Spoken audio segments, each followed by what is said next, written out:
Profile issue po ba ang iyong problema? Madali lang po siyang tanggalin. Tuturo ko sa inyo kung paano siya gawin. Let's go! Punta lang tayo sa ating profile and then click natin yung profile natin. Pero dapat po yung inyong profile issues is na-screenshot nyo. Sa akin kasi naayos ko na kaya wala na. Hindi na makikita.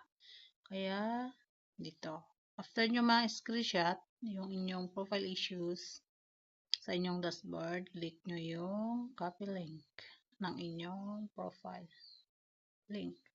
And then back yung sa gilid and then bago ganyan, scroll nyo, punta kayo sa report a problem. And then okay. Click lang.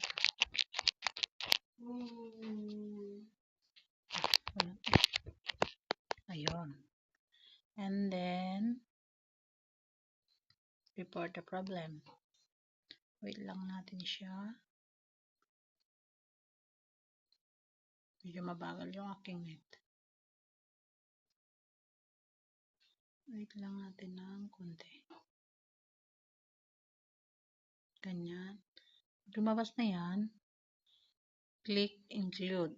And then lagay nyo yung na-screenshot nyong profile issues and then yan. Maglagay na kayo dyan ng inyong message. Halimbawa ganito.